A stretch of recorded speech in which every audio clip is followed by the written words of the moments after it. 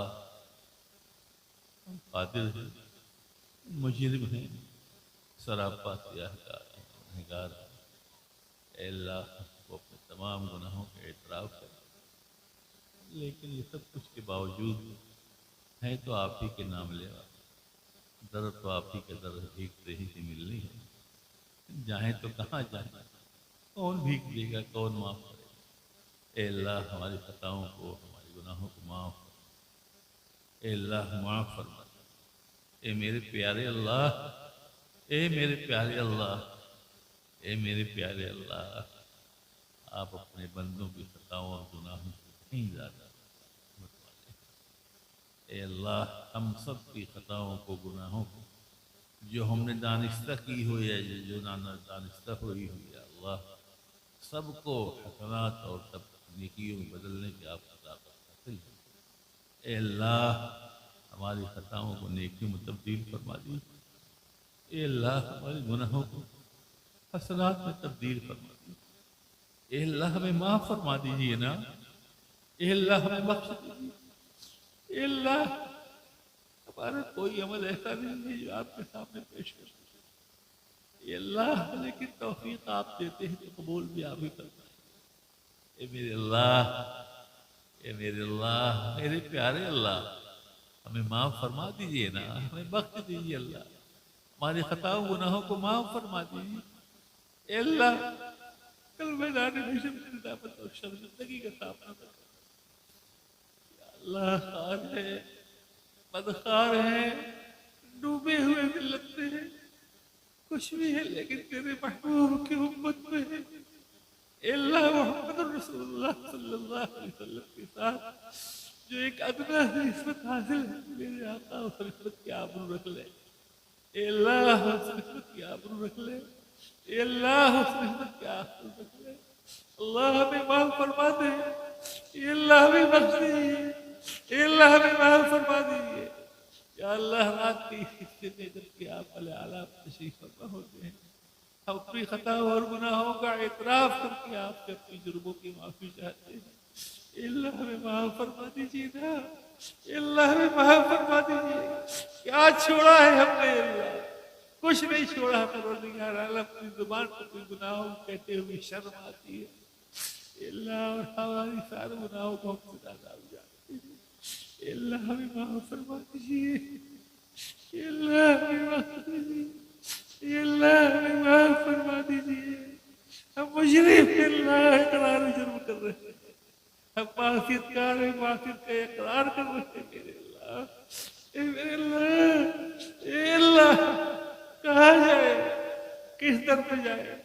ہر جگہ ٹھوکر مارے جائیں گے، در تو بس ایک الہی در ہے، ملنا تو یہی سے ہے، مغفرت ہونی ہے تو یہی سے ہونی ہے۔ اے اللہ، اے اللہ میرے پیارے اللہ، میرے پیارے اللہ، آپ ہم سے راضی ہو جائیے، اے اللہ ہم سے راضی ہو جائیے، اپنے حبیب جناب نبی کریم صلی اللہ علیہ وسلم کو راضی فرما دیجیے، ہمارے دلوں میں اپنے اپنے اپنے حبیب کی محبت پیدا فرما دیجیے، اے اللہ محبت پیدا فرما دیجیے، اے اللہ ہم جب تک دنیا میں رہے، اے اللہ ایمان کے ساتھ رہے، اے اللہ جب وقت موت آ جائے ایمان کے ساتھ ہی اٹھائیے گا میرے اللہ، وہی اصل کامیابی ہے میرے آقا، ایمان کے ساتھ اٹھائیے گا، اے اللہ ایمان کے ساتھ اٹھائیے گا، اے اللہ، اے اللہ ایمان کے ساتھ اٹھائیے گا، اے اللہ قبر کی تنگی اور قبر کے عذاب کو اٹھائیے گا، اے اللہ حشر کی ندامت اور ذلت کو اٹھائیے گا، اے اللہ محمد رسول اللہ صلی اللہ علیہ وسلم کے سامنے کلمہ دار حشر میں رسوا اور ذلیل اللہ ہونا پڑے،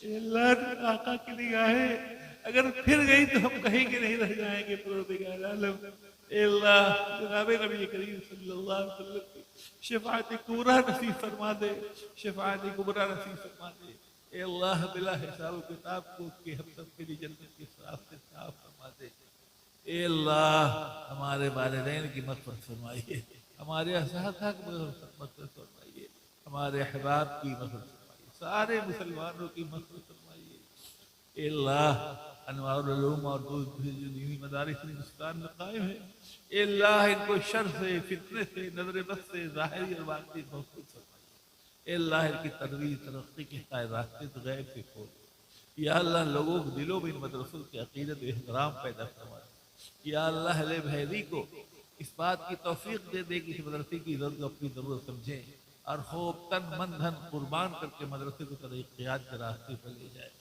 اے اللہ آج کی جلسے کو اپنے کرم کے قبول فرما لیجیے، توفیق تو آپ نے دی ہے تو قبول کون کرے گا، اے اللہ قبول فرما لیجیے، علماء کی احمد کو بیان کرنے کو، عوام کی احمد کو، سب کو قبول فرما لیجیے، اے اللہ، اے اللہ میں اپنی شفا اور صحت کی آپ سے درخواست کر رہا ہوں، اے اللہ مجھے شفائی کامل اور صحت کامل نصیب فرما دیجیے، اس لیے سارے آزاد بعد حاضر ہوا مولا، جو کچھ ممکن ہو سکا اپنی زبان سے کہا، اے اللہ تو اس کو اپنے کرم سے ہی قبول فرما لیجیے گا، اے اللہ اس میں بدنیتی ہو تو اس کو نیک نیتی بدل دیجیے گا، اخلاص کی پاکا پیب کر بنا دیجیے گا، اللہم انا نسألک من خیر ما سألک من نبیک محمد صلی اللہ علیہ وسلم، اللہم انا نعوذ بک من شر ما استعاذ منه نبيك محمد صلى الله عليه وسلم، ربنا تقبل منا انك انت السميع العليم وتب علينا انك انت التواب الرحيم، صلى الله تعالى على سيدنا محمد وعلى اله واصحابه واهل بيته وذرياته اجمعين برحمتك يا